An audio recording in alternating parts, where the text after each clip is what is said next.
Fala, galera, falar aqui um pouquinho sobre um erro que eu vejo que muitas pessoas cometem ao direcionar a energia delas, né, o seu esforço, em coisas que não estão sob controle dela e deixar de concentrar ali os esforços dessas pessoas em coisas que elas podem ter um controle maior e essas coisas vão transformar a vida dela, tem um poder muito maior de influenciar os resultados na vida dela, né?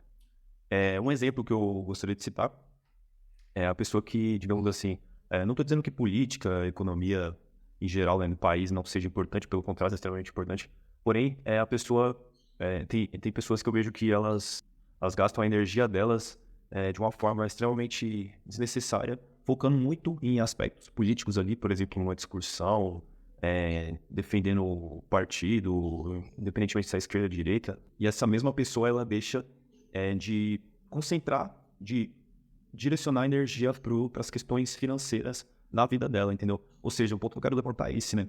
A pessoa, ela foca mais, por exemplo, em defender uma visão política dela, ela gasta mais energia com esse tipo de coisa do que focando na própria vida financeira dela, as interferências da vida política, eu acho que afeta todo mundo e tal. Porém, é muito mais determinante para aquela pessoa ela se concentrar nas questões financeiras, de comportamento e tal da vida dela, do que focar nesse tipo de coisa que ela não tem um controle sobre, né? E já, diferentemente nesse exemplo que eu citei, né, da vida financeira dela, ela tem sim um total controle de poder mudar isso, entendeu? E ela vai conseguir construir, né, um futuro bem mais promissor do que se comparar com uma pessoa que simplesmente se dedica, digamos assim, com certo excesso, né, às questões políticas, econômicas do país. Lógico, com exceção de quem realmente trabalha com isso e tal. Mas, se tratando aqui da maioria dos brasileiros, eu vejo que muita gente, digamos assim, ela literalmente se mata atrás disso.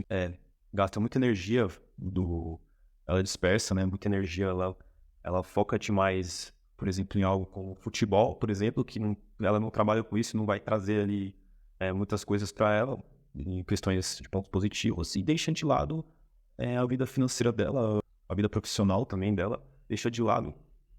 E isso acaba prejudicando, né? Então, o que eu quero dizer com esse vídeo é para você direcionar a sua energia, os seus esforços para pontos que você tem o controle, certo? E você consegue controlar muito bem se você trabalhar, se você estudar esses pontos, você consegue controlar bem a sua vida financeira, a sua vida profissional, entendeu? Ao longo do tempo você consegue trabalhar e evoluir bem.